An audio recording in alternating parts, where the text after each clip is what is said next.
Good morning. Welcome to, hold on. Let's do that. Welcome to Morning Medley number 227. I'm here, I'm awake. The smoothie's looking good today, guys. I wish I knew portion control better because sometimes it gets this like nice pink color and not so dull, like this kind of dull, dead maroon. I wish I knew how to control that so I could get that more consistently, but alas, I do not. I hope everybody had a good Monday yesterday.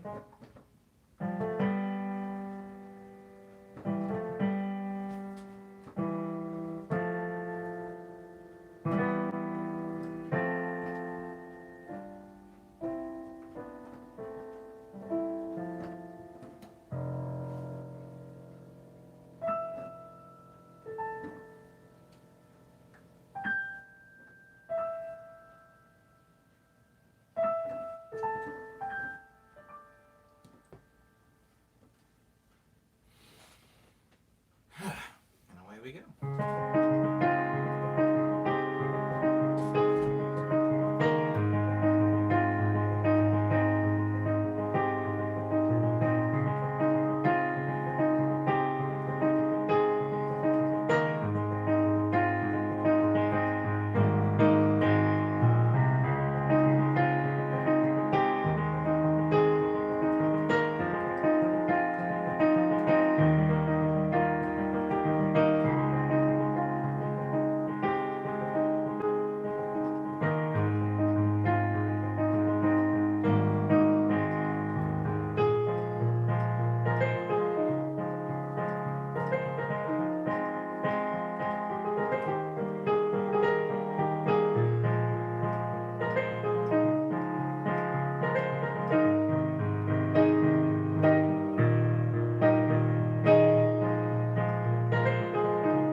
I didn't even think about that, Cyber. Like fall of the season.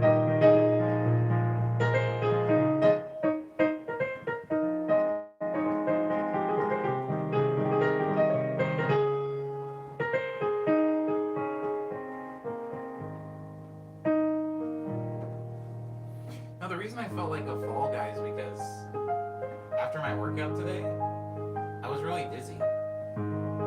I felt like I was walking around like top heavy, like how the fall guys do, like where their head's always kind of like drifting off to one side. It was weird.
productive.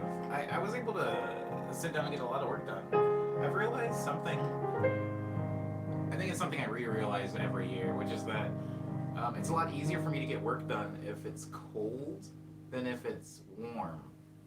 And so, since yesterday it kind of cooled down in the evening, I was able to get a lot of work done. Being in my room and like sweating while working is, well, it makes working almost impossible.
The air quality up here, Jordan, it's not great. I mean, it's LA, so it's never great, right? But it's better than it was. Like, I feel like I can breathe okay at least now. I don't get like a sore throat from going outside, so it's definitely better than it was. And I can see like the blue of the sky. It's not a clear sky, but I can see the blue in it, which is nice.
day, Josh? The day hasn't even really gotten started yet, right? Nothing's happened. Um, oh, good morning, Selena.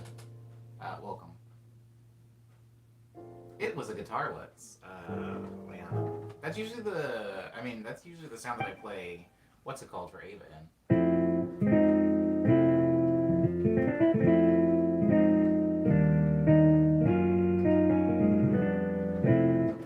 That's usually what I play it for her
Ooh, indeed.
That's the best I've ever played Clover Salad. I wish that I can. I wish that once I got to a level of playing a song at a certain skill level, I could stay there, but it fluctuates so much. I don't know how to play it that good every time. That sucks. Hey, what's up, Turkey? Oh, Turkey Baster. I like it. I like it. Oh, thank you, by the way. I now whenever I see anything show up, money wise, Turkey Baster, I get like this weird anxiety because usually when that happens in the Friday stream, this really loud noise kind of comes later. That's my fault. I did it, but yeah, it doesn't happen in the Monday through Thursday stream, so that's pretty nice. Pretty nice. Also, thank you again, Turkey. I appreciate you. Yeah, I don't know what was going on, Cyber. I don't know why I was so focused. It it was weird. I felt like I was playing the song on purpose instead of that it was just falling out of me. It was really cool. I don't know how to do that every time. I don't know how to do that every time.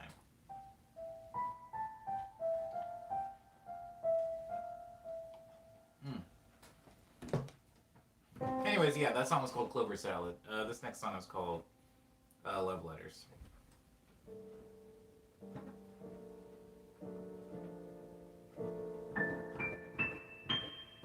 Hey, Turkey Baster, have you ever been in the Friday streams?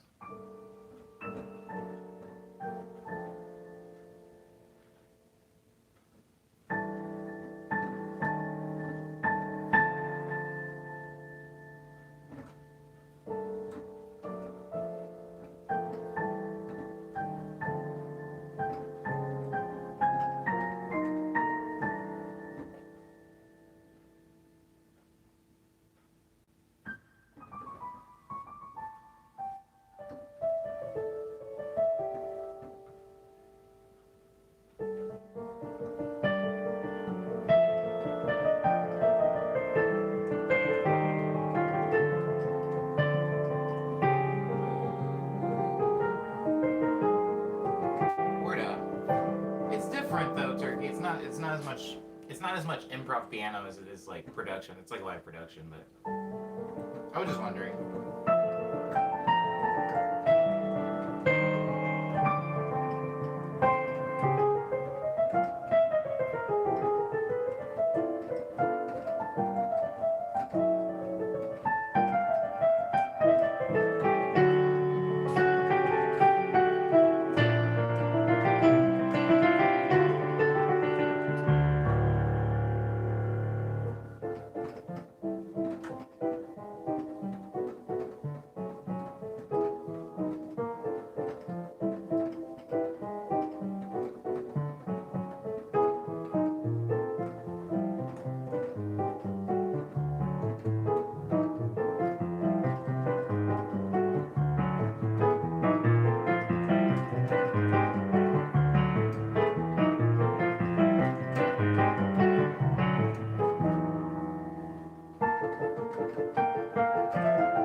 anybody in the stream know what makes Does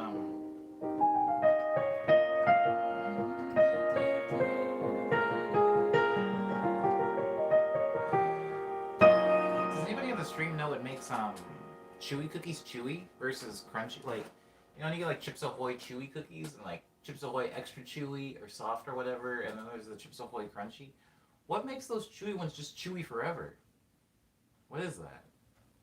Can you do that? Can you do that? Is it like a chemical, or is it just like a technique thing? I feel like I'm eating chemicals I don't want to be eating. Whoa, Mary Ellen. Hello, hello, hello. Liana says brown sugar. That's Liana's voice. Thank you, Selena. Oh, and it comes with a little a little animated sticker. Is that a Shiba? Hmm. I guess it doesn't matter. Thank you, Selena. I appreciate you.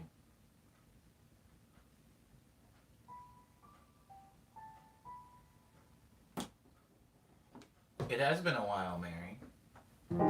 You've been sorely missed. Cyber says using low moisture sugar and fat plus longer, slower bake than normal produces light, crunchy cookies. Oh, I thought that was going a different way. That said, using a combination of butter and vegetable shortening. The original recipe, I'm going to use butter to make an acceptably crunchy chocolate chip cookie.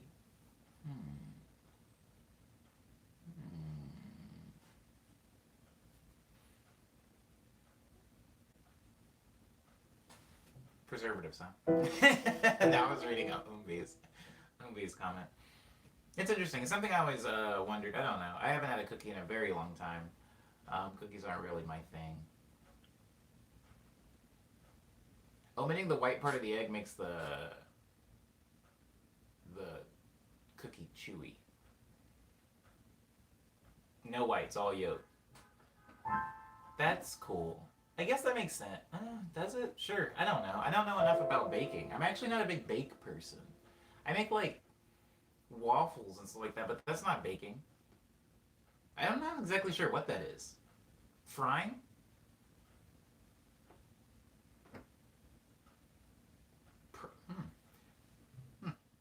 Actually, I don't know what that is.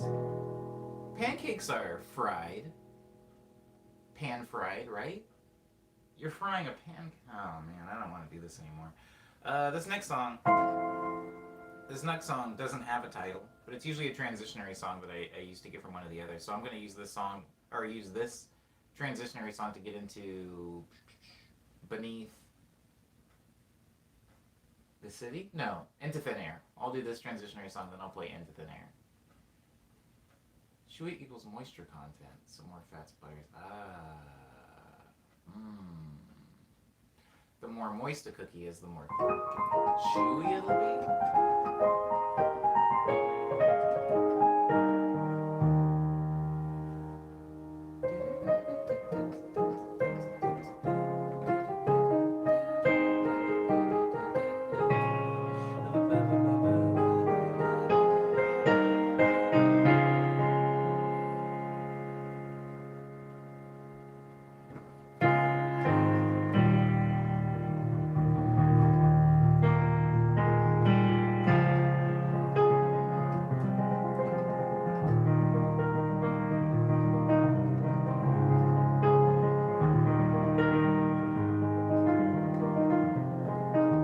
applesauce. But does it make the pastry taste like apples then, Leona?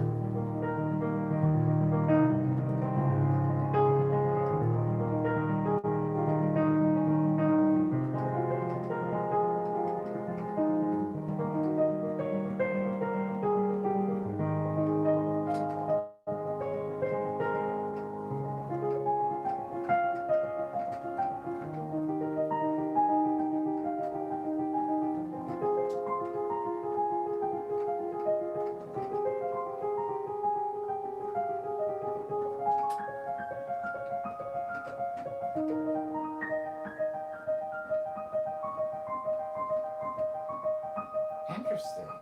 Leona.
originally wrote that song, Cyber? My first memory of that song was it appearing on Barney. But nowadays, I feel like Barney didn't write any of those songs. I feel like Barney didn't write those songs. I don't know if Barney was the original artist of a lot of those songs they were singing on there. I think a lot of those were like some free domain, copyright free tunes. The Clean Up Everybody Everywhere. I don't think Barney made that, bro. I don't know where he was getting his his pub deal from, but there was a lot of music on Barney that Barney didn't make. God, what a low overhead that show had. I don't even know what exactly they had to pay for exactly. Those kids were probably cheap as heck. That suit, I don't know how many suits they went through over the course of the show. The set barely ever changed. Just a sound studio that was lit to look like a, I don't know, a clubhouse, a community center.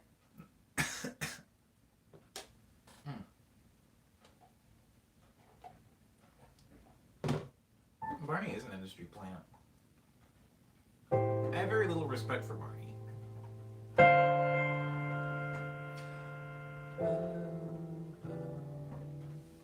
I gotta get back into making just typical four-chord song progressions.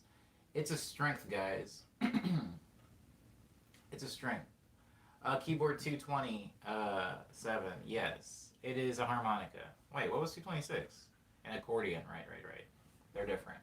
I gotta get back into doing like very typical four-chord progressions. Just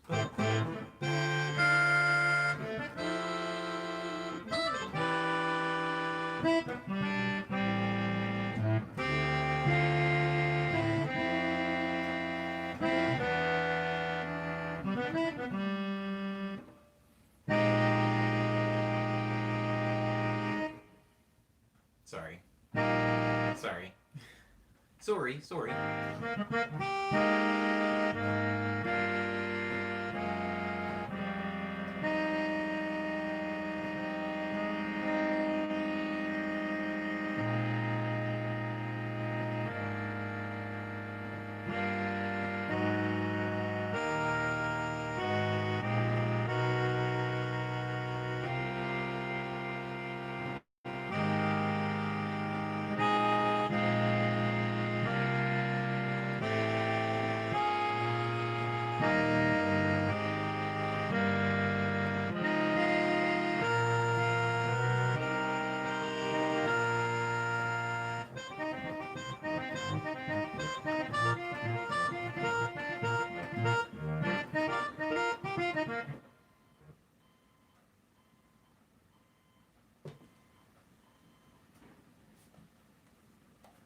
There's one unit in my neighborhood.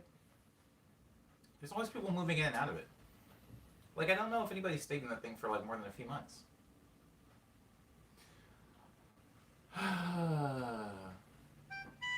Yeah, that's true. Harmonicas can't really do this, huh?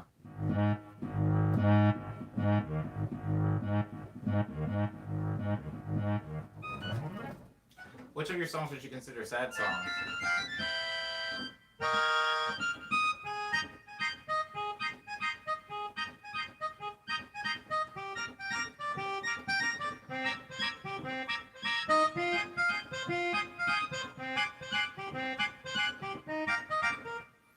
Which one of my songs would I consider sad songs? Well, there are some that have like kind of bittersweet, sad-esque lyrics, like Venomade or Amnesia. So I guess I would consider those songs to be sad songs.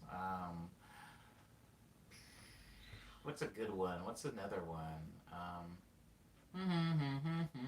I would consider "Closed Down" to be a sad song. It's a pretty sad song, yeah. Umbe.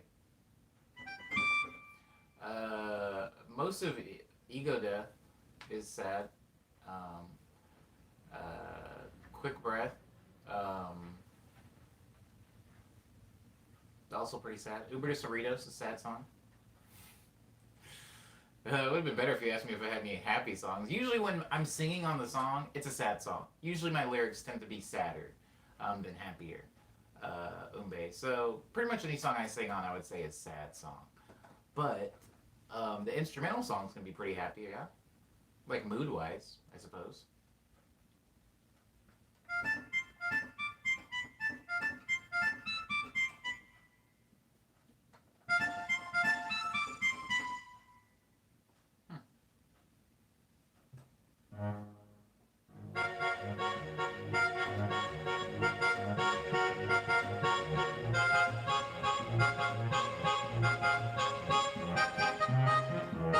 Oh, you almost had it. Oh.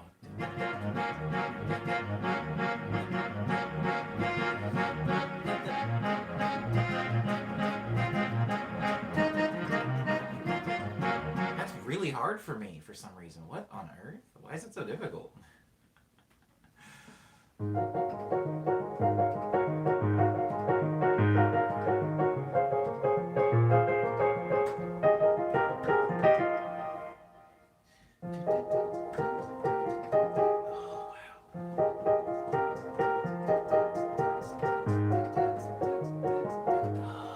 wow, that's hard.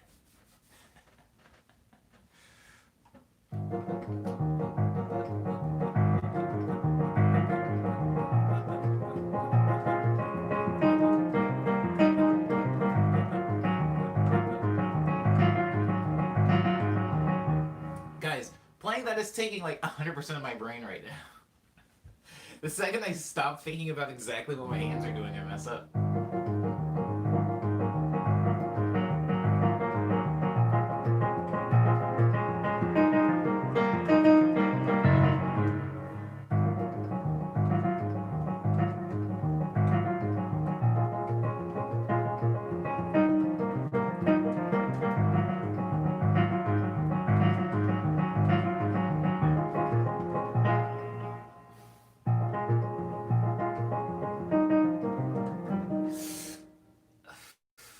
Wow, that's gonna take some practice. I'm gonna have to try that again later. It's just my left hand wants to do a very weird thing, or my left hand. You know how like your body there are certain things that you have to like delegate to autopilot because your brain is only so powerful. So it's like if you're texting and walking, you're kind of like legs do the thing, and the legs will kind of like walk within a certain like their autopilot walk. You know, whatever your autopilot walk looks like. But if you're gonna have to do some different type of walking with any intention, like maybe walking and like not stepping on cracks with tiles and stuff like that, then maybe it's going to be harder to do that while texting. I think there's a certain type of bass line that my left hand can do, which is like that, which is like easy for me. So I can go.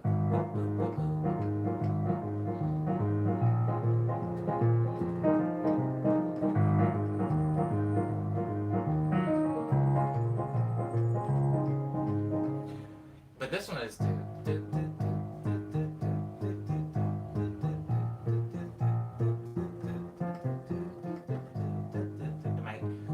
I keep on want to go, which is ridiculous. That doesn't make any sense. I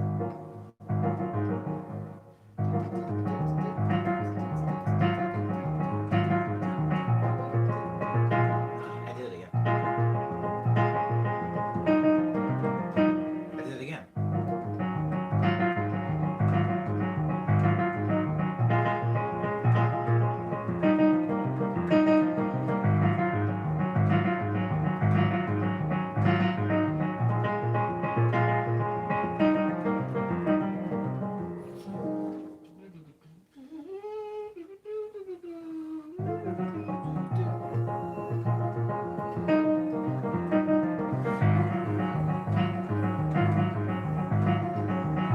Oh my god, that's difficult. Okay, Cyber says time signature. Tempos dropped over here. Oh, sorry. I'm in music brain, not tempos. Temperatures dropped over here, by the way. It was like 54 degrees Fahrenheit this morning. Sounds chilly. I had to turn on the heat for a second to offset my living room. My living room being 68 degrees. Someone made the Fall Guys joke on my Twitter timeline. Happy equinox, folks, today. We're Fall Guys. Hey! Lovely. Just lovely, positively lovely. Glad to hear it. I haven't been on Fall Guys in a few days. I finally unlocked my like black and white skin. The same thing happened to me that you said happened to you, kind of, where it's like you got the thing you wanted, and it was like, all right, well, bye. Like I got my skin, and now I haven't played much. I don't know when the next season starts. Anyways, I will be on probably, I don't know, today maybe even. Who knows? Who knows?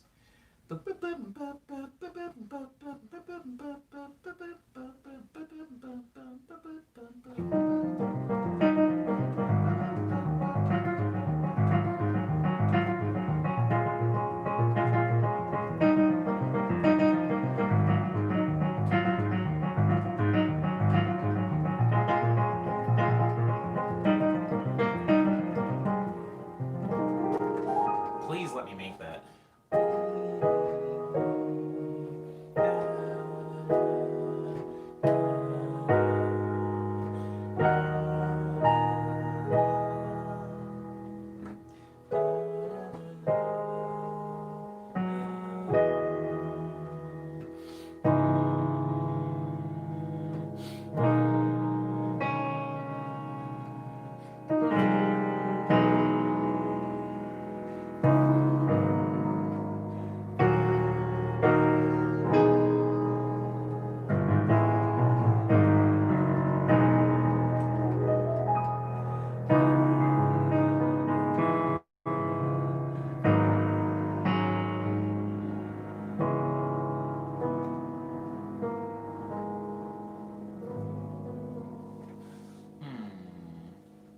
Hey, what's up, Even Sub? That's the intro to my song, Old Enough. I have a quarantine song, Even Sub, called Old Enough. That's the chord progression of it.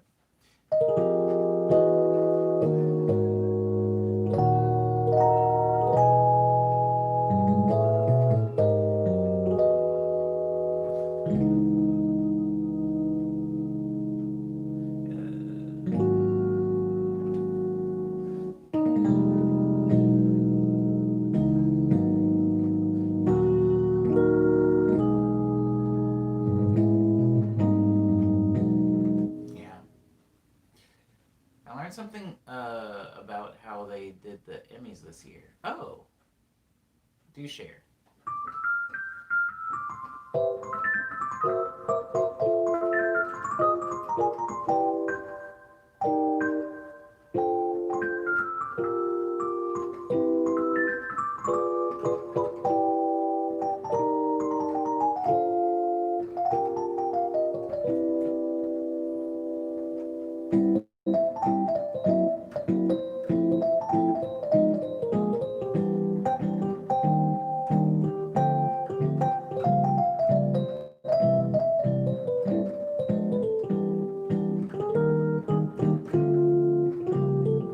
God, that sounds like such a hassle.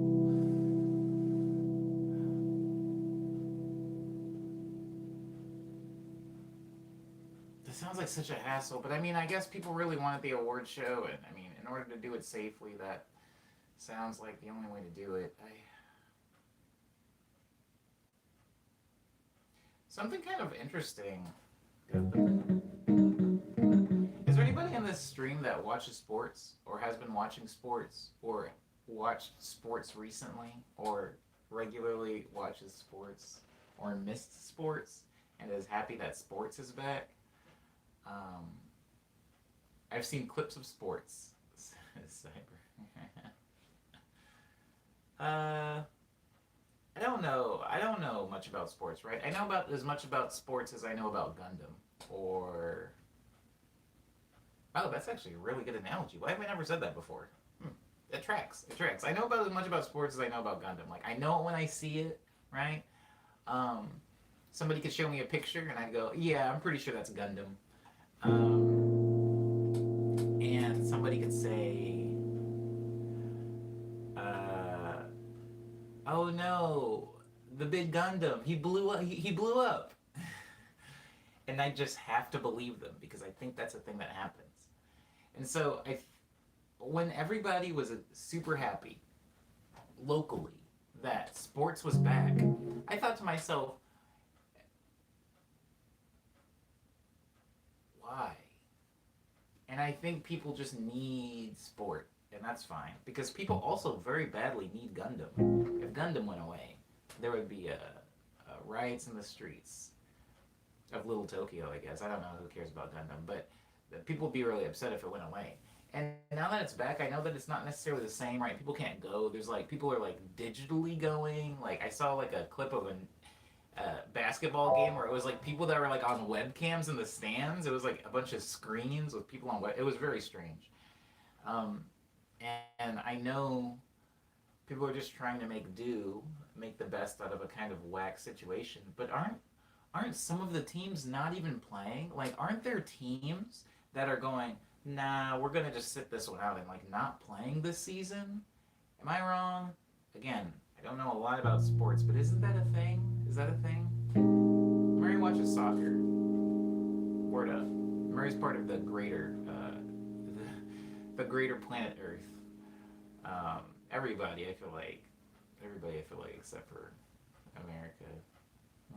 Or I should say the U.S. specifically. I think people just want to see ball move back and forth, says Umbe. I don't like sports, says Cyber, but I like sport. Heck yeah.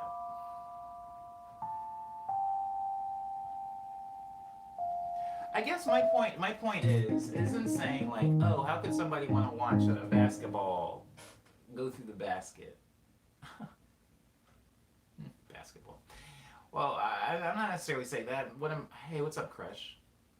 What I'm saying is, if there are teams that are decidedly not participating in the season, how can you give a trophy out? At the end, it's like not even everybody was here, right? Right? Does that feel? I mean, I guess that's fine, right? I don't know. It seems strange. Like,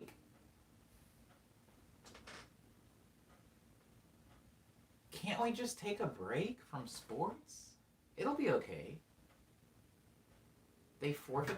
I don't know. I just feel like taking a break. I mean, I know that there's a lot of like invested parties in sports. Is a very, very huge money making. Hey, what's up, Chloe?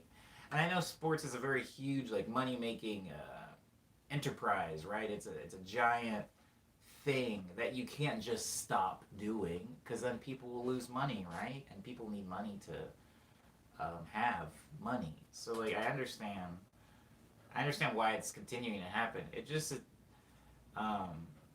if somebody said to me, I think they have said that to me actually. Somebody said to me, the world said, "Hey Omni, no movies this year. So after Sonic, that's it for you. No new movies." And I was like, "Oh, that's fine." And yes, a significantly amount less, a significantly lesser amount of movies have come out this year. I feel, but there's so many movies that I've just been watching other things. I don't know. I can like actually deal with a break. It's kind of like when no video games come out. I'm like, there's always kind of video games I can play that I've just been neglecting or something like that. But people like, I would have been okay with no sports. Again, I'm not a sports fan, so maybe my word means nothing. But oh, thanks, Chloe. Wow, that's actually really nice. Chloe, do you regularly come into the streams? And I've just never seen you before. Are you a new person?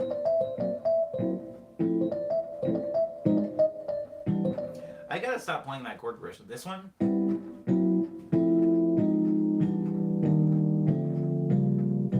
It's so like baked into me at this point. It's everywhere to me. Wait. Yeah, it's literally in Winter Heart. Like it's in one of my songs, but still sometimes when I'm like improving, I'll do that whole like descent.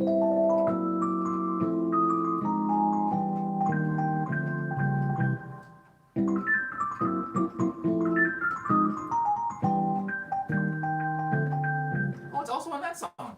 Baby Be Less and Winter Heart have the same chord progression.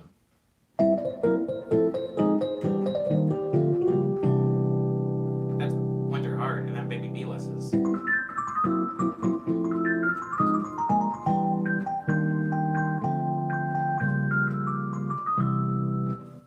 Funny.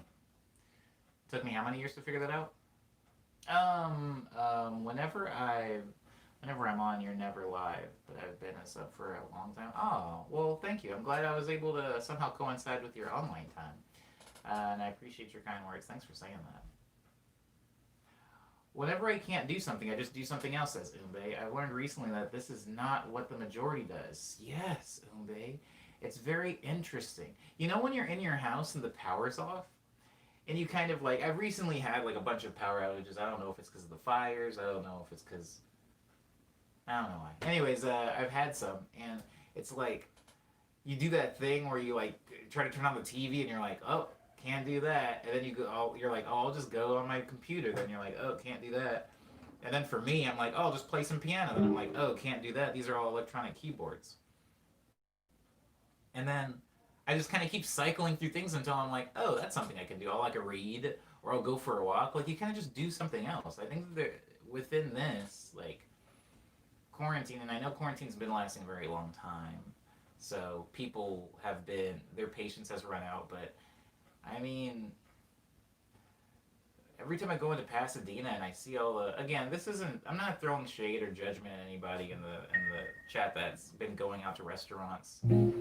You do you, baby. Like at the end of the day, who am I to judge anybody? Zero. I'm a big zero. I'm nobody. But they have, they do the thing on Pasadena where pretty much the entire street is closed off because all the restaurants have like put tables outside, and they've even dragged TVs outside. Like they have like big screen TVs that are now just like in like the left turn lane of a street, and they have everybody eating out there. And I'm like, this sucks. Not necessarily for any I mean, for health reasons maybe too, but like to me it sucks because I'm just like, yo, like this isn't even a cool experience. Like if I do want to finally get like curry again, I would like to wait until things are cool and then actually eat curry again. I don't want to eat curry like in the like storm drain, like my table's like on the sidewalk and there's pigeons and rats and people skateboarding past. Like I don't want to do that necessarily. Like the wait staff's wearing masks and coming out, but everybody's sitting immediately around me isn't wearing that. Like, I don't know. I just feel like I understand people's patience running low, but maybe I'm just a really patient person. Like, I'll be okay. Even if somebody were like today, they were like, "Yo, Omni, I got a level with you, bro." What's a restaurant I like? Daikokuya. They were like, "Yo, Daikokuya, that ramen place you love, it's probably not going to be open again, healthy for you to eat inside until 2022." I'd be like, dang, that sucks, but alright, I guess. I'll just keep getting it to go, and then I'll wait until 2022 before I eat it. But I think some people are like, not that. Oh, thank you, Selena. Sorry, I didn't see it. I got stuck in my stupid rant. Thanks, Selena. I do appreciate that.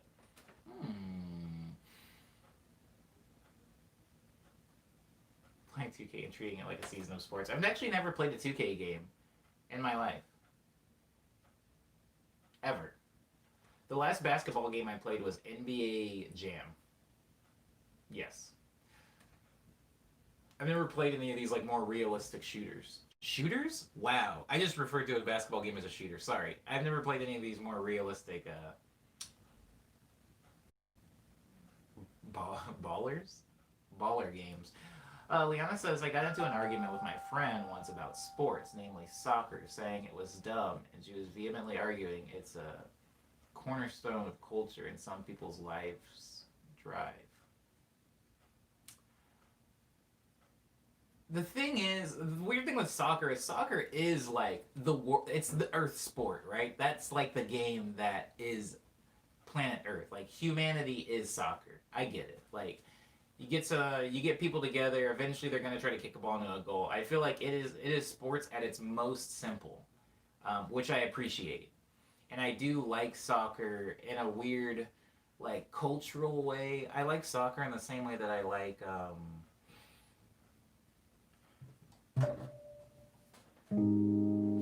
I like soccer in the same way that I like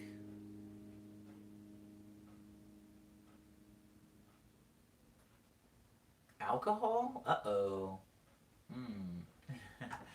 It's not for me, and I don't particularly take part in it, but it seems to be a thing that cultures all over the world have an appreciation for and have made their own like slightly different versions of, and appreciate that it seems to be like if you leave people alone for long enough, they will create some form of soccer and some form of alcohol. It just kind of it seems like a part like it's like embedded in us to like play games, and soccer is like the basest of game.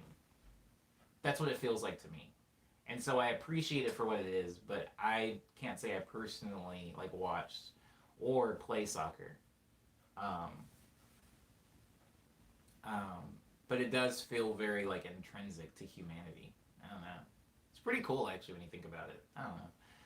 I like the idea of things that like if you just leave people alone long enough, they kind of will develop. Like people will develop slang. I think people will just develop some form of music and rhythm.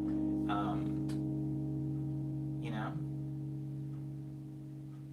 I think that people will develop their own like recipes. I don't think anybody's going to just keep eating the same basic things over and over. I think somebody's always going to come in and go like, "What if we chop that up and throw that in there? You think that'll make it good?" Or like, what if we burned it? Like, what if we cooked it? Do you think that'll make it good? Or like, what if we put this on? Like, I think that like cuisine develops with culture and games develop with culture too. And I just feel like the simplest of games is kick this into that or throw this into that. And if you get it inside, you win. You've won. It's all tribalism, says Leon. Yeah. Yeah, I do like that. I do like that. Music is even more interesting to me sometimes. I can't remember who was in the stream last time, but we were talking about like Japanese music and why like J rock and like Japanese math rock and city pop and all that stuff sounds a little bit different than like a American rock or European rock, English rock, and there's a lot of theories on it. One of the theories being their language and the way their language is spoken kind of influences the way they hit notes and the way notes are metered out, which is pretty cool. But I like that. I like the idea that pretty much any culture left alone is going to eventually develop some type of song or music or rhythm or something, and it's going to be informed by the world around them, maybe the food they eat or the weather that they encounter or the way their language is spoken or their physical size, maybe how tall they are, how they perceive the world around them. That stuff is so cool to me.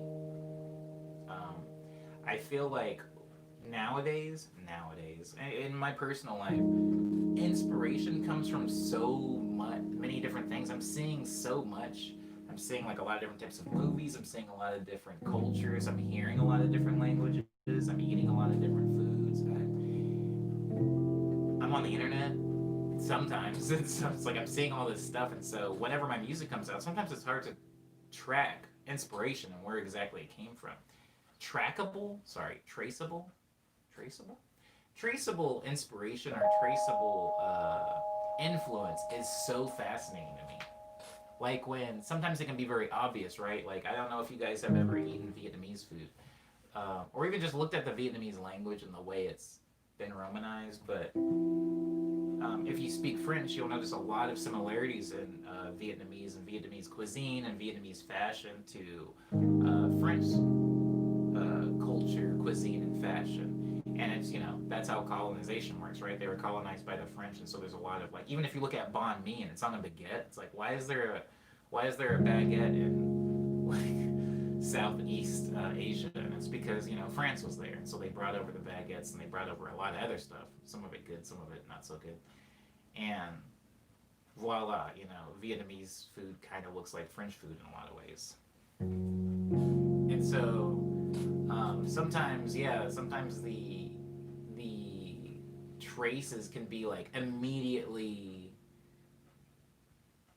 like you can see them, like you can see where an inspiration came from, or you can see where influence came from. But the longer something goes on, the more muddy the waters get, and it's harder to see certain things like that. Same thing with like the Philippines, right? There's like a lot of like Spanish in the Philippines. It's because Spain was there. They like invaded for a pretty long time and colonized it, and so it's like, yeah, there's a lot of like Spanish in the Philippines.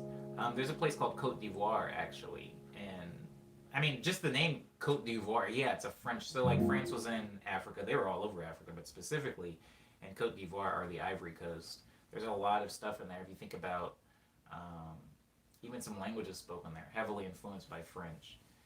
And so with things like music, cuisine, we're talking about soccer, you can talk about alcohol, fashion. Sometimes it's really interesting and fascinating for me to see exactly where stuff came from. It's like a fun puzzle. A lot of other times it's harder. Like if you look at yourself, like right, we're all complex people in the stream. If you like look at yourself and how you dress and like really try to trace back where those things came from, sometimes it's really hard, right? Especially when once you get a little bit older and start forgetting things. But that's always fascinating to me. Like I can definitely, if I hang around maybe my dad long enough, I can see certain mannerisms that I got from my dad. I'll spend enough time away from him that I'll think like, oh, that's just a thing I do. And then once I'm around him again, I'm like, oh, that's definitely not me. I got that from somebody. But the same thing with my music. Sometimes I'll just think like, oh, this is like an Omni Boy sound. This is a thing that I developed. And then I'll hear a song from like a long time ago, like my childhood. And I'll go like, oh, crap.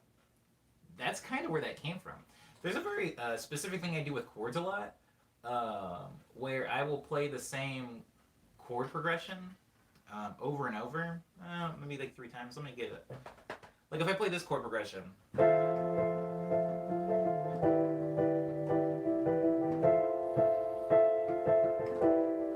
And my bass line is this.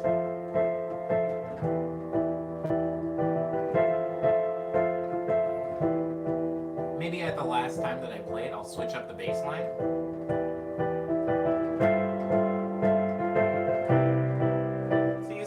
The chords are staying the same, but the bass line changes.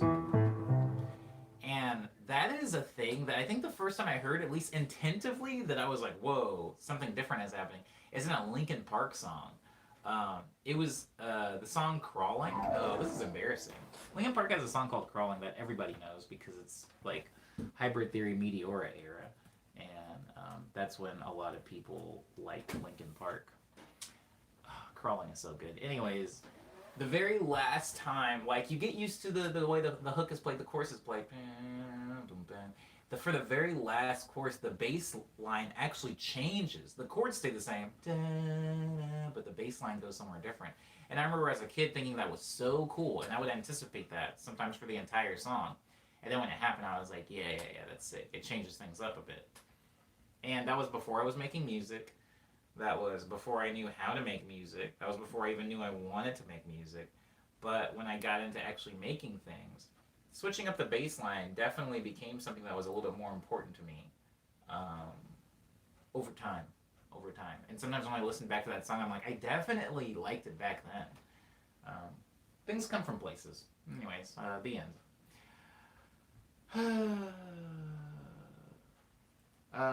Cyber learned about Banh Mi a few years ago, and it's what they get outside of pho. I'm actually not a big pho fan, so I usually will do Banh Mi if I'm going to a Vietnamese restaurant. It's more reliably good in my experience. People apparently even start to look like each other if they're around each other enough. Oh, that's scary. I don't like that one. I don't like that one so much, Umbe. That's like body horror to me. I was actually talking about this with my therapist, says Rhiannon. I actually never know how to pronounce that name. Is it Rhiannon? I always say Rhiannon, like it's anonymous. Rhiannon? I don't know why I say it like that.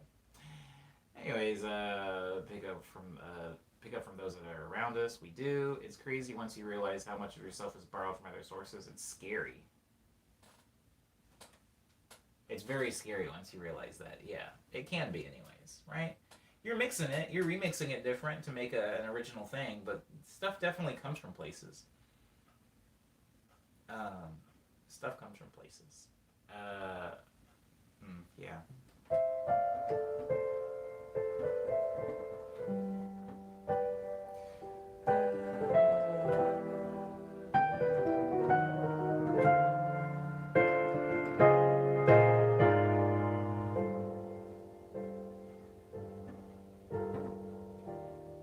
Interesting. This song.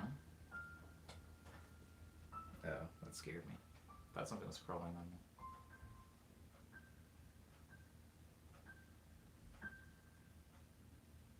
this song is still not finished.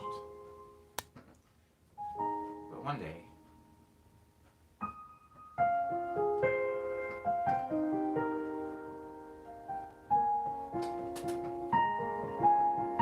Hi, kid.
trouble, isn't it?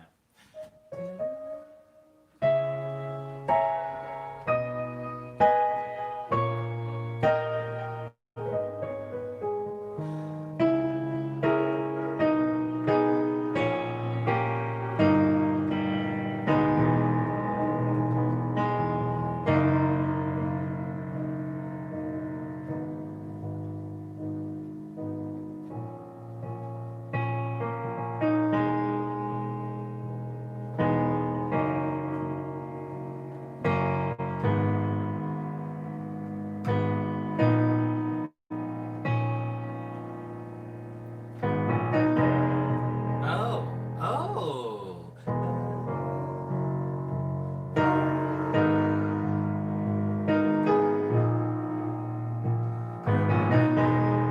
Yeah, okay, that's it. I don't mind that.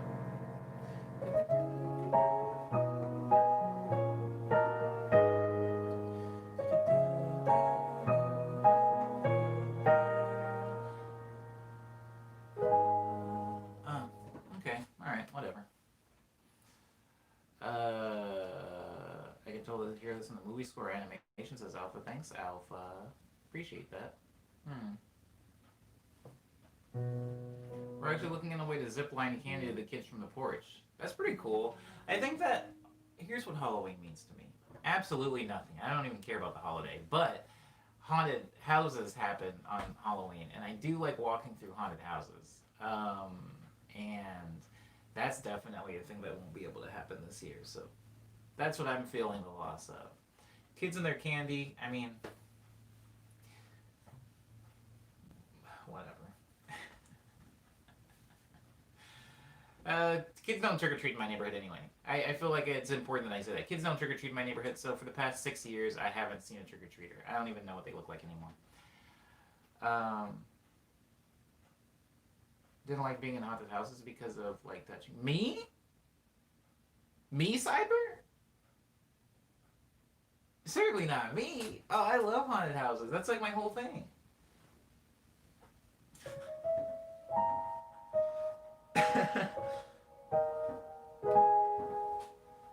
Yeah, we talked about this yesterday. No. Oh, we talked about this yesterday, but somebody in the stream, Cyber, said, what about haunted houses where they allowed touching? And I said, I wouldn't want to go into one where they allow touching. I specifically go to like theme park haunted houses, like Universal Studios haunted house, Knott's Berry Farm haunted house, because they legally are not allowed to touch you. They can't touch you, and so it's like I don't really have anything to worry about. I think knowing that people aren't allowed to touch me does a lot for my like psyche when I walk into a perceived dangerous environment. When I know that they can't touch me, all of the fear or like um, fight or flight response actually turns off in my brain because I'm like, oh, there's no actual danger. If um if somebody said if if somebody said to me,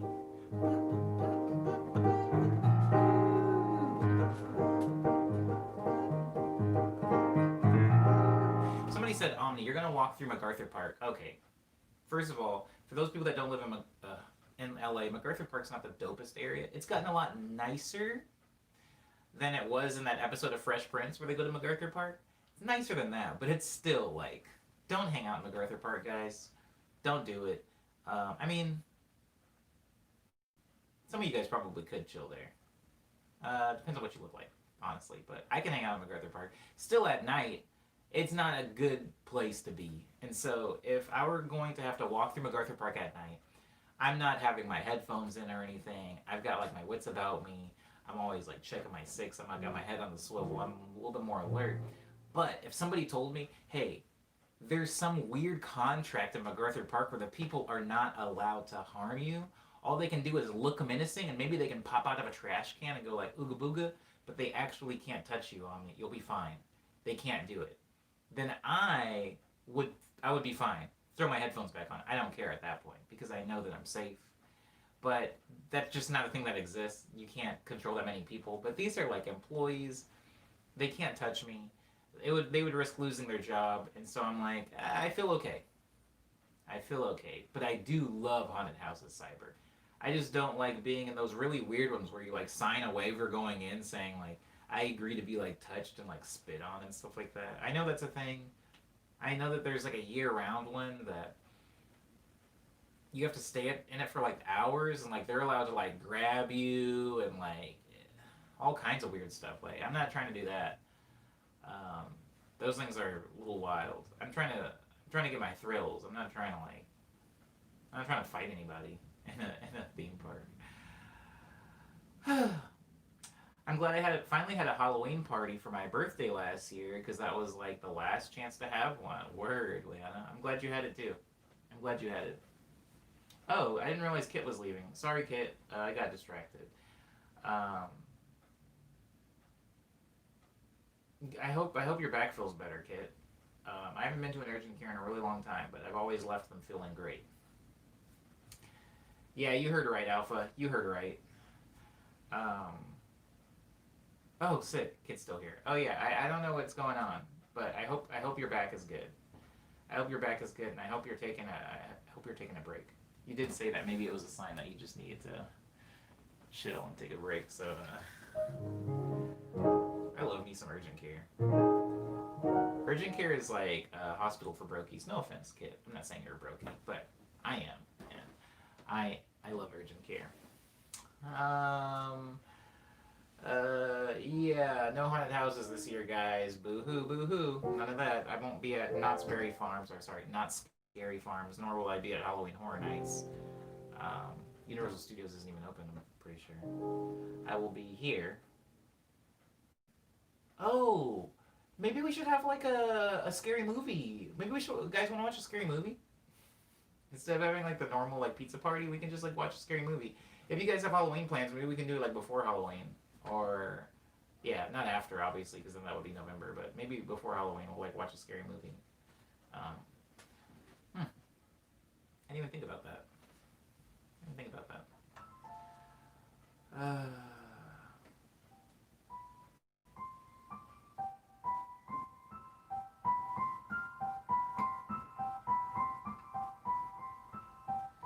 You're still probably going to have some because no one is taking guidelines seriously, at least here in Texas. Oh, yeah, for sure.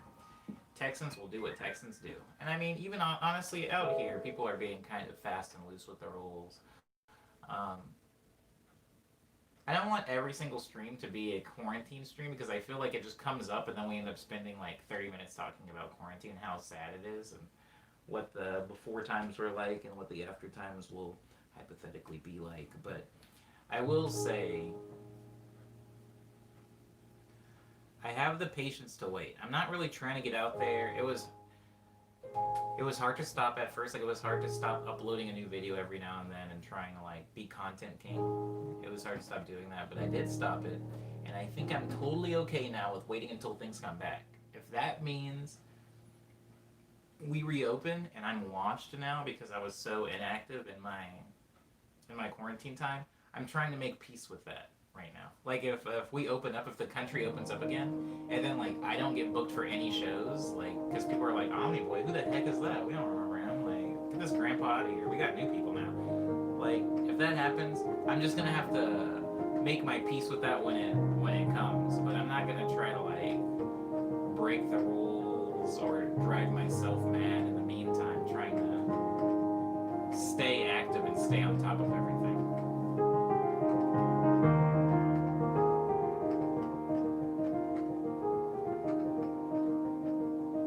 That's a good. That's a glass half full look, Polar.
sitting on literal hours of new music. Yeah, I do have a lot of music, a lot of unreleased music that we go over in the Friday streams. Yeah, I do. Some days, Cyber and Cyber et al. If I'm being honest, there are some days where I'm glad that the majority of my fan base, or even half of them, know that the streams happen or come into them, because I go over so much unreleased music. Like you guys in the stream, maybe not all of you guys, but Cyber, Alpha, um,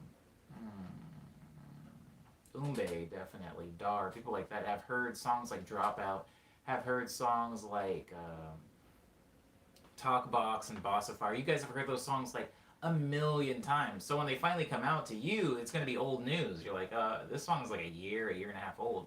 But for the majority of like my audience or fan base, if they're still listening, those will all be new songs. And I think if all of them were in these streams every day, it would be kind of hard to have a release or surprise them because they would know everything.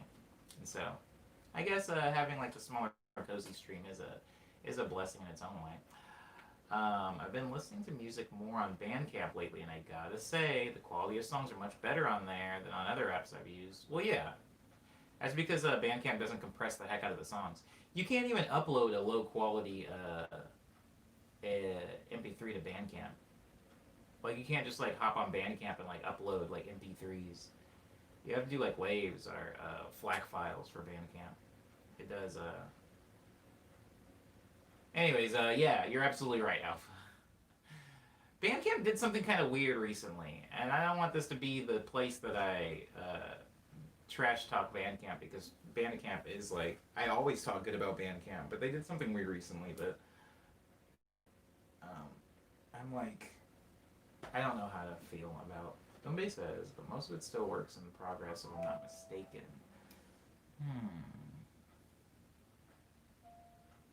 Yeah, still works in progress, Umbe. Most of it, yes. I would like releases of stuff, but I know you gotta put a little jazziness on the tracks. Yeah. Yeah, I still gotta like mess around with them.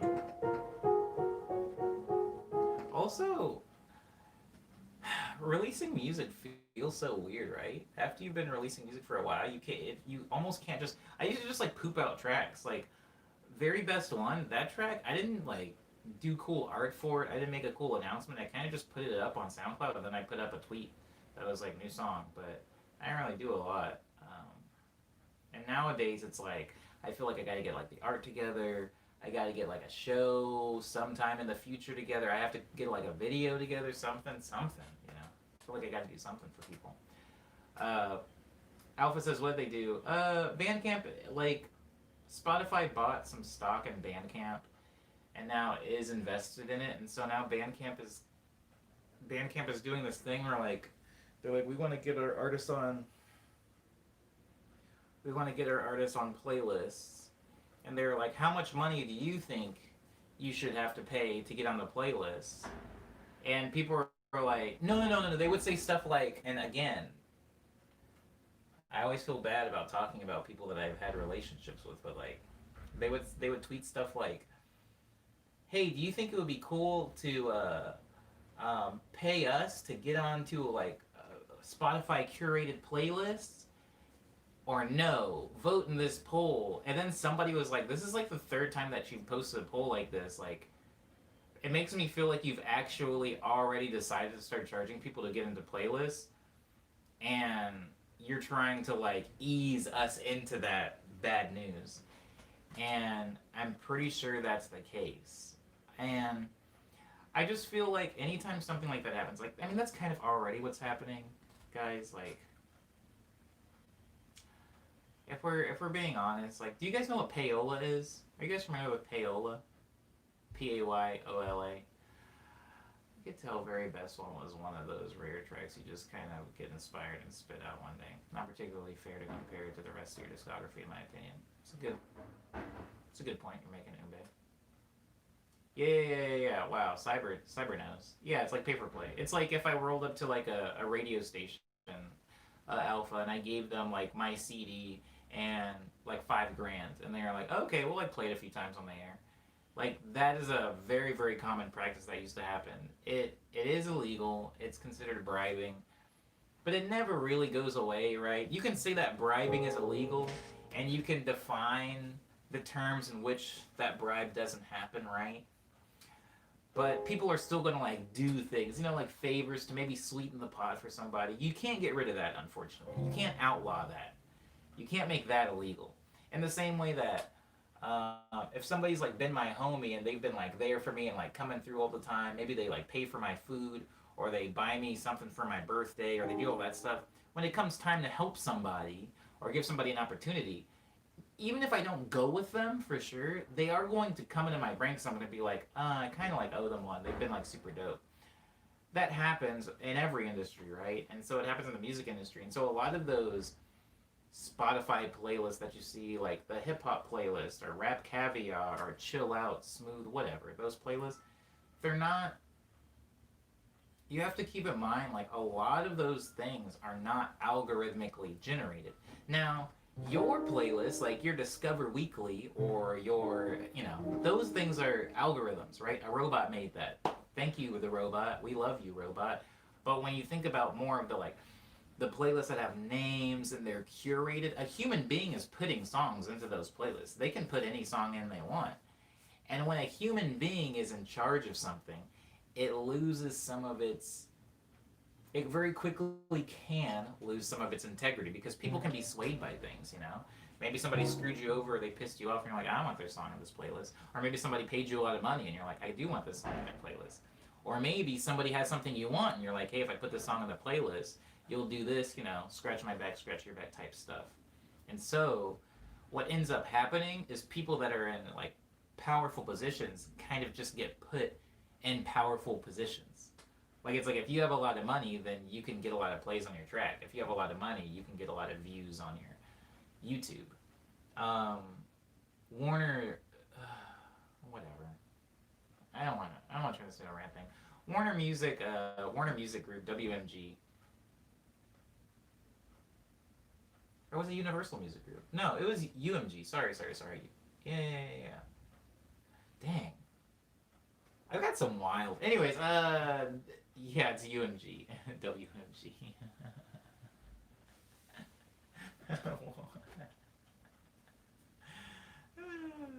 Anyways, UMG bought like some big like meme company, and everybody was like, ha ha ha, that's stupid. But people don't realize that like memes are corporate. Corporations make memes too.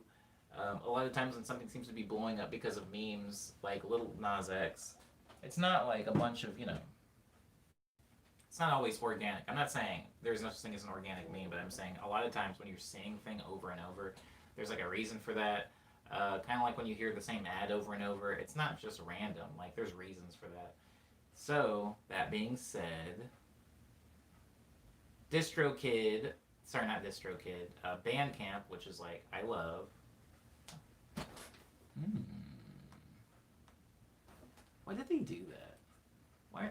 Anyways, points are like DistroKid and Bandcamp are like my last bastions, and now they're talking about collecting money for submitting, not for getting your song on a playlist, but to submit. Think about it like an application to get an apartment. Like you have to pay like $30 just to fill out the application, and the person selling you the apartment or leasing it to you can still say, nah, you can't get it, but that $30 is mine now, so go apply somewhere else.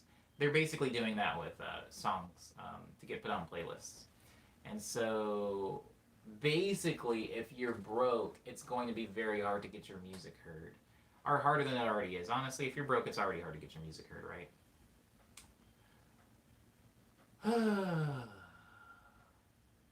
Umga wumga. Umga. Okay, anyways, point is money is a social lubricant, guys. And in an industry ran by social media, boy, howdy is money important. Yes. Chromatics rule everything around me. I think that the times that I've squeaked my way into a playlist, it was actually organic. It was random, and I was very happy when it happened. I wasn't like like a sexy music playlist one time for like a couple of months. I can't remember. It's called like Silk Sheets playlist. It's a sex playlist. It's a playlist for sex. I know what it is. I'm not stupid. You don't call a playlist Silk Sheets and then have a photo like that and it not be for sex. I wasn't one of those playlists because I made really smooth music, and so my music ended up being in that. It's been taken out. You know, it's no longer there, but that was cool. It would be kind of nice to get back into the sex playlist if I really marketed myself that way.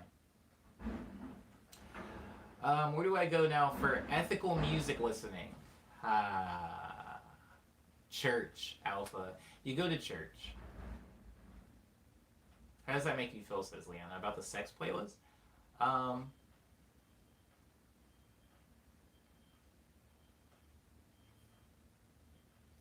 hmm. I will say this. I will use an analogy to tell you how that felt.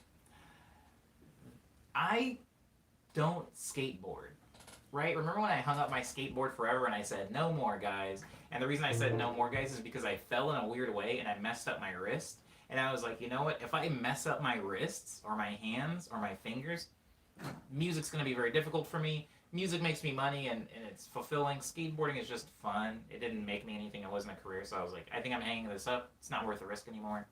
No longer skateboarding. But people kept using my my songs and skate videos. And so I would look at these videos and I'm like, this is really cool because like I get to kind of live vicariously, I guess, through the skateboarder. But after a while, it felt weird because a lot of skaters were hitting me up like on Instagram. They're like, yo, can I use Gucci in the skate video? Or can I use this in the skate video? And I was like, man, I'm not even like part of that culture anymore. Um, but my music is, you know, in the same way that my music is very much part of weeb culture and I'm no longer there anymore. Anyways, that's what the Silk Sheets playlist felt like, Liana. Is the garbage truck back? Tell myself that, yeah, every Tuesday. Tuesday trash day.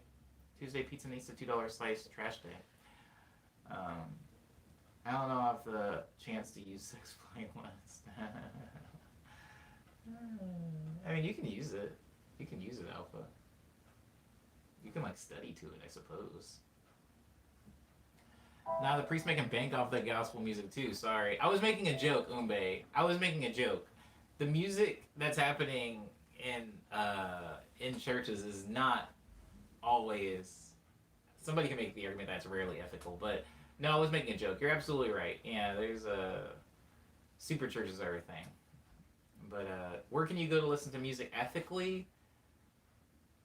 Depends on what you consider ethical. I would say buying music and then listening to it in your home is the most ethical way to listen to music, right? Is buying it from the artist and then listening to it wherever you want. But sometimes ethics makes the world more difficult to live in, right? Like if... Oh, hold on. That's beautiful. What the heck? Hold on. See? Anyways, streaming is like financially unethical, right? But like all my stuff is on streaming, and I encourage people to listen to my stuff on streaming sites because I know it's easier than trying to buy stuff off of Bandcamp. Or yeah, so whatever.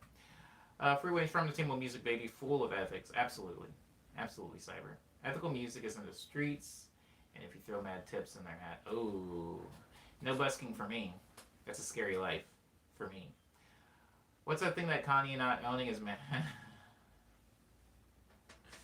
Alright, we gotta close up. We gotta close up really quickly. I'm gonna address Alpha's thing because we are getting close to 2 hours.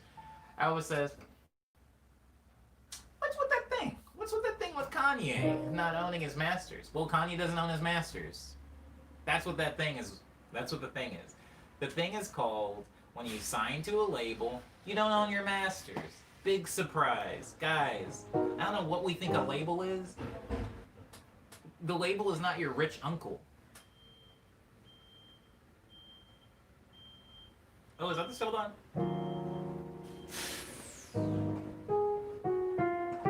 Oh, it's not.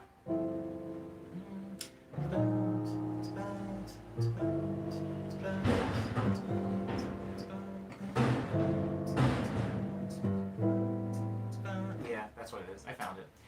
Anyways, labels. He's gonna be here a while.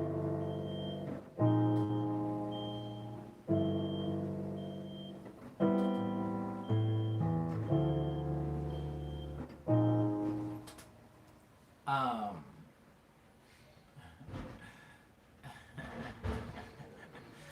Alpha, labels. If you're signed to a label, you don't own your masters, right?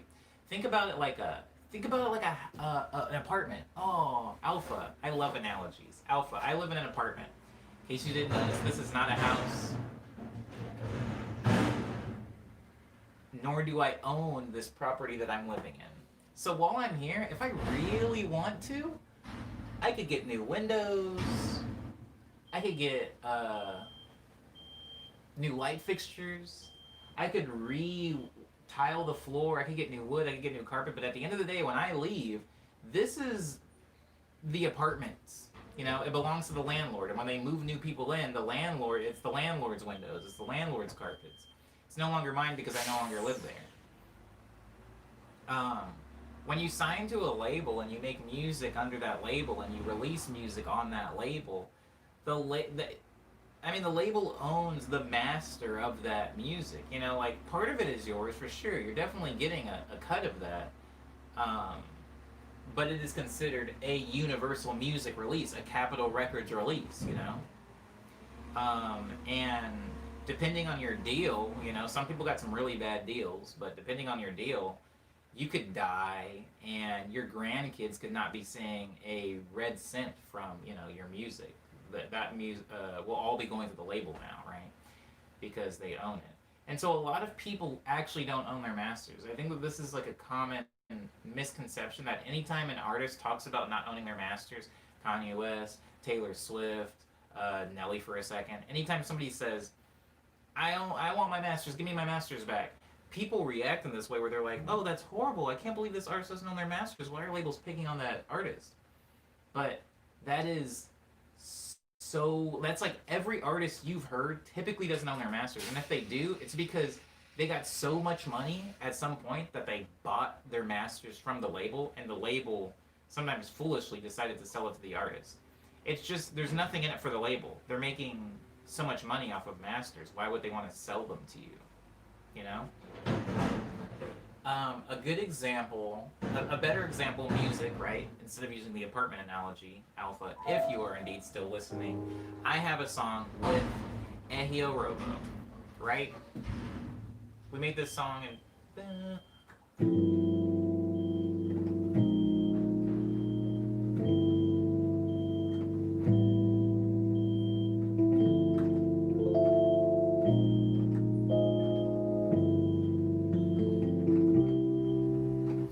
I think me and Eddie made this song, what, 2-3 years ago? And we even toured it. We toured the song, we released the song, we toured the song, and when we were doing all of the distribution for the song, I had to talk with Eddie. So I do 50-50 with everybody that I release music with, right?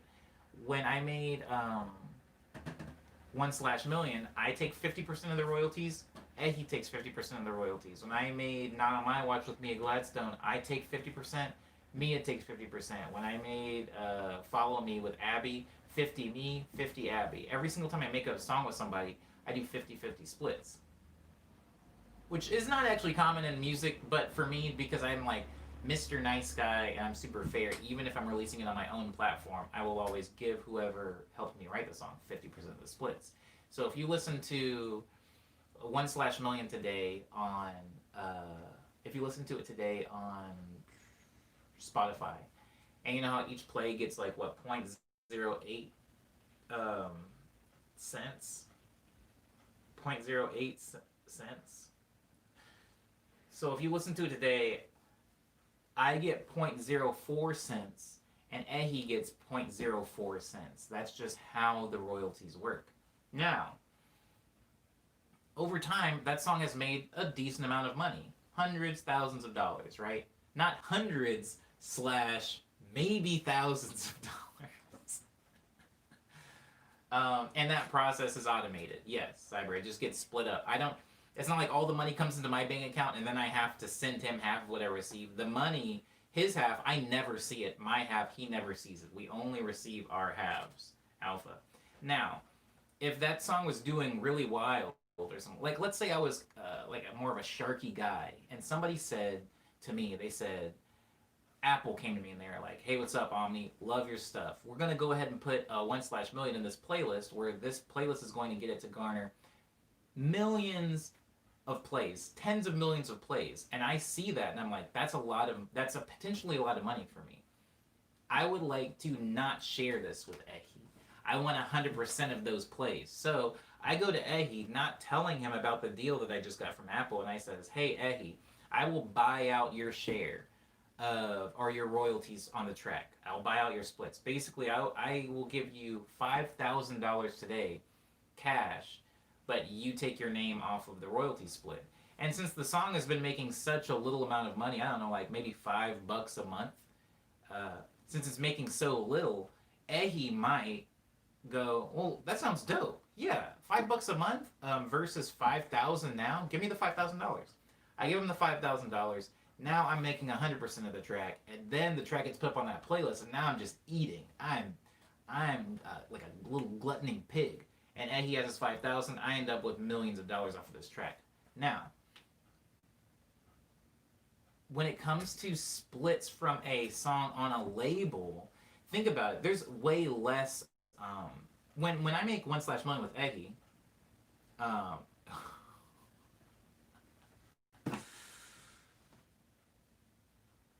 no comment, Alpha. No comment. I'm not gonna talk about that. You're not gonna fool me here. You're not gonna even talk about that.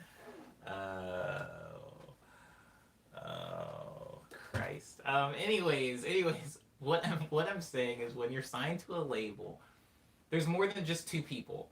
There's more than just two people involved. With me and Ehi, it's me and Ehi, so it's an easy 50-50 split. When you have things like a label, you have like a manager, you have somebody that's doing like PR and AR at the label. The split's going a lot of different ways. Maybe you had somebody that played bass on that song and they take a royalty split. Maybe you have somebody that co-wrote the song with you. Maybe they were writing lyrics. Maybe somebody came in for a second and played sax on it. Maybe you had Masego to come in and play sax. Maybe you had Melanie Faye to come in and play guitar. Lots more splits, right? So it gets a little bit messier. A lot of times, the label is taking a huge share of, that track, and they own the master. Which mean when you own a master of a song, guys, oh, not only do you make the lion's share of the track, there's actually a really good talk where Chance talks about owning the difference between like owning the record, like owning the royalties, owning the master. Maybe go look at that if you want. Look at that if you want to go like learn more about this. But basically, owning a master, you can kind of do anything you want with that track. If somebody wants to put your song in a McDonald's commercial, they don't need to go ask Usher. They don't need to go ask Kanye. They don't need to go ask Drake. They need to go ask who owns the master. And if the master is owned by Universal Music Group, or it's owned by Warner Music, or it's owned by Capitol, or it's owned by Island Def Jam, or it's owned by Fueled by Ramen, or it's owned by Brain Feeder, whatever, they go to the owner of the master. So if I make a song, but I don't own the master, I don't really have a lot of control over where that song ends up, or who is allowed to remix that song, or cover that song, or lease that song, right? I don't get to make those decisions anymore. So, artists not owning their masters is very normal. Labels, like 99% of the time, own the master up front. Now, as time goes by, sometimes, depending on the contract, guys, depending on the contract, maybe after a certain amount of years, then the master will shift to you. Maybe the label has decided, you know what, this song will only be relevant for maybe 5 years, so we're going to own the master for 5 years. After 5 years, you can go ahead and take the master, because who's going to be listening to it then? And then hopefully you can recoup, whatever, make some money off of it then. But while it's like killing it, I'm going to be owning the master. Thank you. I think labels will do that. Sometimes labels will just own the master forever. Again, it depends on what type of deal you got in. But yes, Kanye was upset that Kanye still doesn't have the masters from years ago. And I'm not saying that that is right. And I'm not saying that that's ethical, but I'm just saying that that is extremely common when dealing with music labels, and so that happens. What you were saying earlier, Alpha, about artist and their thing, it what like something kind of messed up did happen there, and I think that because my music is just chill, I haven't had to deal with too much of that because Apple hasn't come down to me and said, we're gonna give this thing like 50 million plays. We're gonna put this here. We're gonna use this here. Like I've had definitely some pretty cool like commissions, like the thing from Discord, and I've also had some pretty cool publishing deals, like the thing that I did with Funimation. But typically, the amount of money is never like up in the like six digits or something like that. So I don't really feel nervous going into a lot of those talks. But I do own all of my masters, and one of the main reasons that I'm always so what's the word? Apprehensive about working with labels and working with agents and things like that is because I'm always afraid of losing ownership of my masters.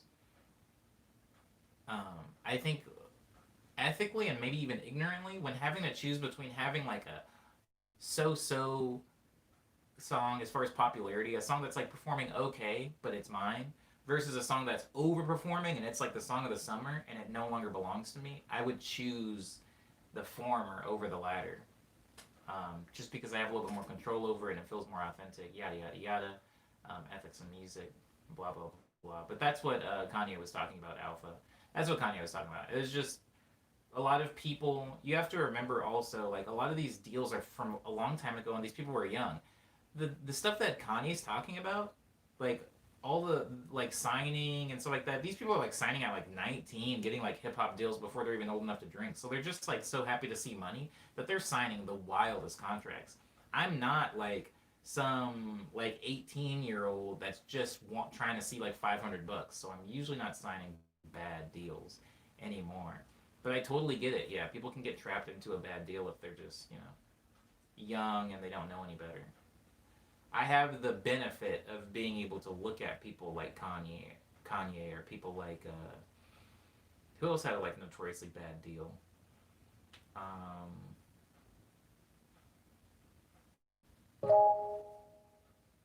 Vanilla Ice. Talk about not owning your masters. I had the benefit of looking at a lot of artists kind of get really like reamed by the music industry, and it's informed a lot of my decisions. But in like 1995, a lot of that information just didn't exist, so people were getting really raw deals. Um, Umbe says he adds bribery a lot of the time, and the signee doesn't even realize it until much later. Yeah, there's a lot of like really like sad. I'll say this and then we'll start moving towards closing because people are tired. People are tired of hearing about this. There's a lot of really sad stories about like somebody getting a signing bonus and like they're just so young and like stupid. Sorry, but a little stupid. It's okay to be stupid and young.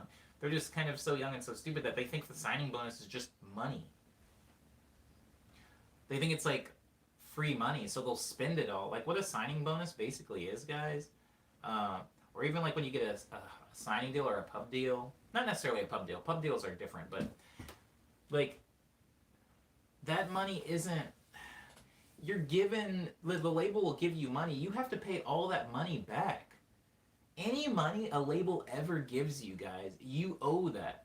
From the second you walk in the door and the label says, okay, we're going to have you record in this studio, that studio is not free. That studio costs money, and you're paying for it. They're not paying for anything. Yes, they pay for everything up front. Sure, it's like, oh, you get to record in the studio. We're going to have Ariana Grande come by. She's going to do a verse right here. All of that money is stacking up. And once your song comes out, it better do well to like repay that money. Because if it's a dud, you can end up in debt to the label. And like, good luck ever seeing your masters or getting like decent splits. If you owe the label like upwards of $100,000, like, I mean, labels aren't throwing money away. That's all I'm saying. If they ever spend any money on you, whether it's 75 cents or $75,000, there's receipts. You're gonna have to pay that back.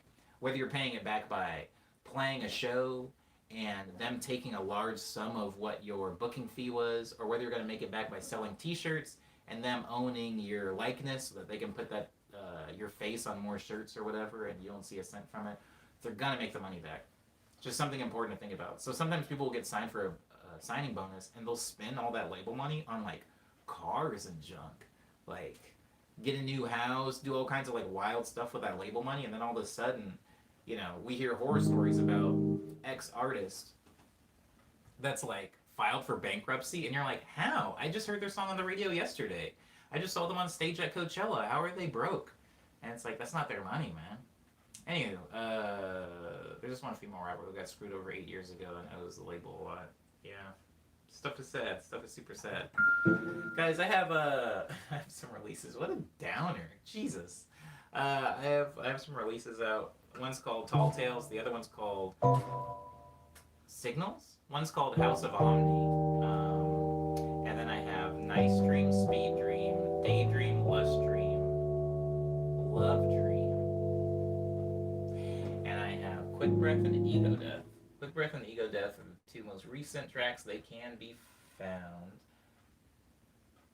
on Bandcamp, SoundCloud, Spotify, iTunes, Apple Music, Google Play, Amazon MP3, Tidal, Groove, Deezer, Pandora, Napster, and YouTube. While we're on YouTube, go check out the Quarantunes.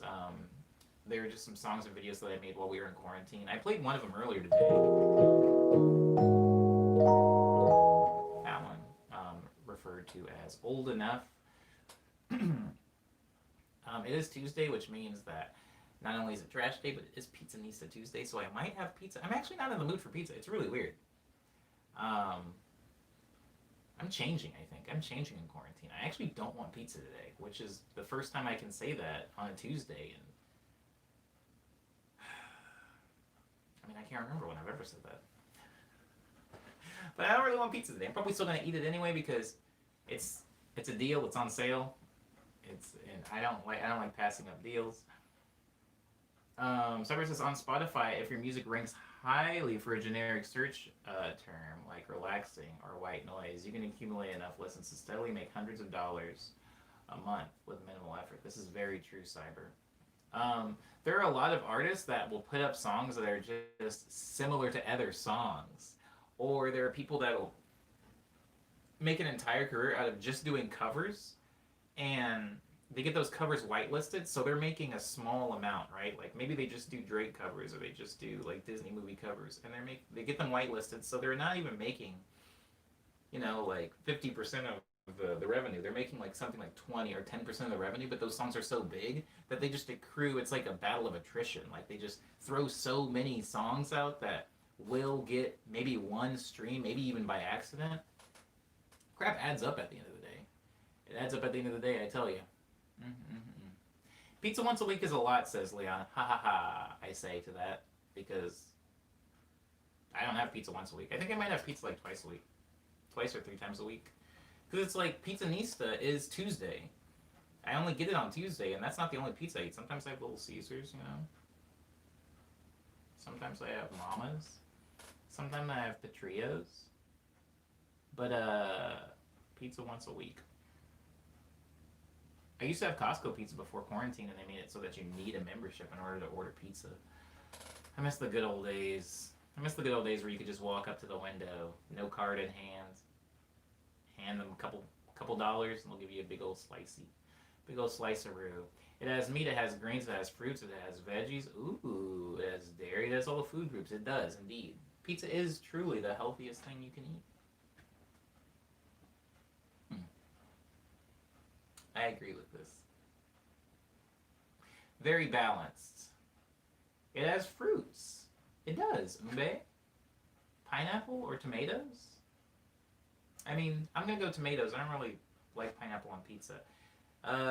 That's where you can hear all my music, guys. As far as news, this Friday we're doing another 6-hour production stream. I'll see you guys there, I hope. And I got the LAN cable. I'm going to do actually a practice run.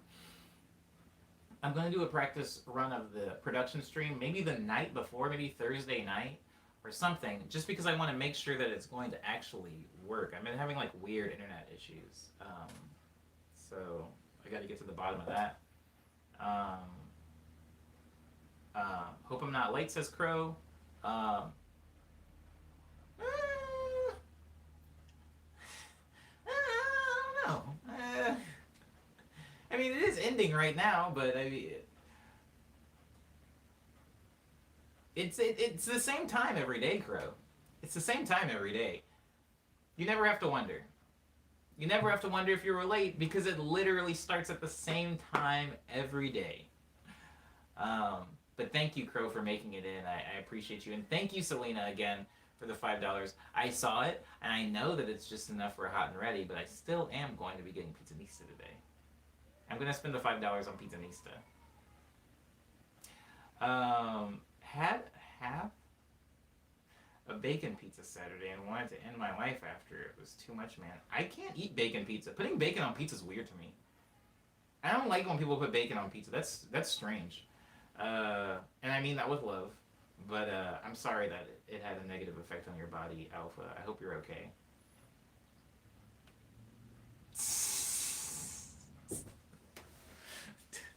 Don't eat half a pizza. That's where you guys can hear the music. Again, this Friday there's going to be a 6-hour production stream. I would love to see you in it. It's going to be on YouTube. I can't figure out the Siamese stream.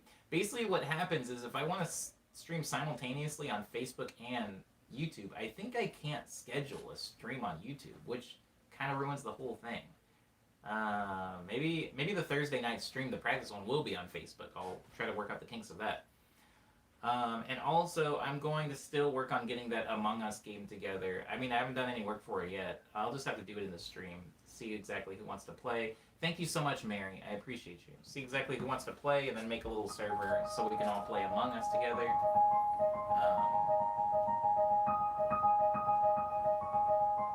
But I think that's it as far as news.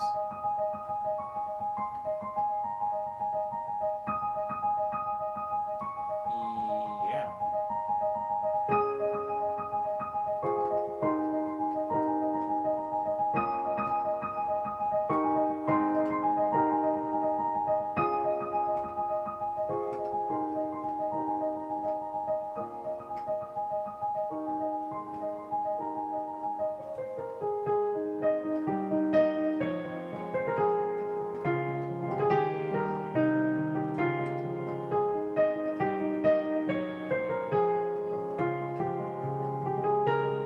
How much does it cost, Alpha?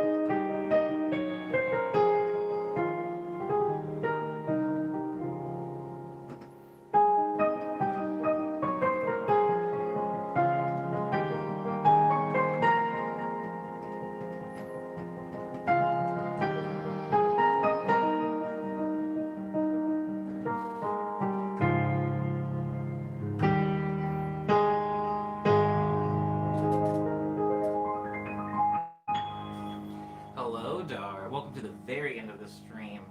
I hope you get some pizza, Liana. I hope you do. I certainly am going to. Free on phone, $5 on PC. That's not bad. $5. That's not too bad. I feel like I would be able to play the game better on PC sometimes. Moving around, I feel like would be easier. But when it comes to the tasks, I don't want to move a cursor. Being able to just like swipe my phone screen makes it a lot easier. Thank you, Liana. I'm sorry that you did miss the stream, Dar, but I'm glad to see you. It is always nice to see the profile photo, anyway. Homie has bottles of rosé at the top of his closet.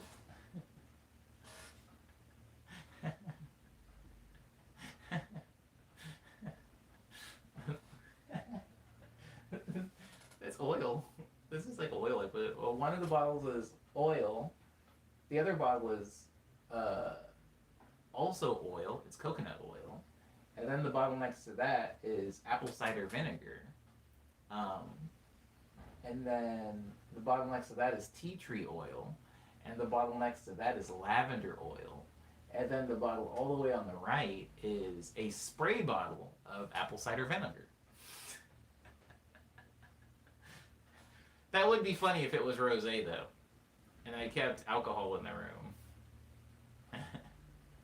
It's just hair stuff. It's honestly just like stuff to take care of my hair, because like taking care of like any hair that starts locking up is a freaking nightmare, as some people in this stream will know. And so yeah, it's just a bunch of oil. This is how we know you live in LA. Why? Because it's dry as heck.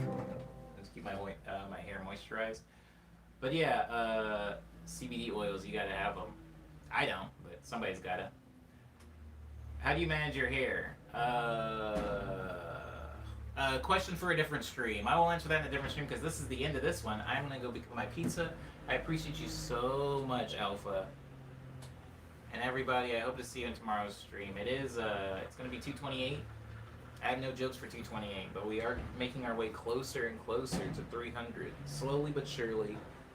Thank you again for being, oh, the trash man. He is here. He's here right at the end. Thank you for being respectful to me and polite to each other. I'll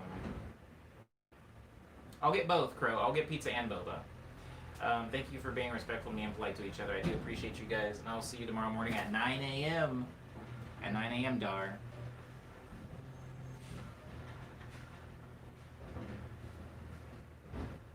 Hello, everybody. Oh, crap.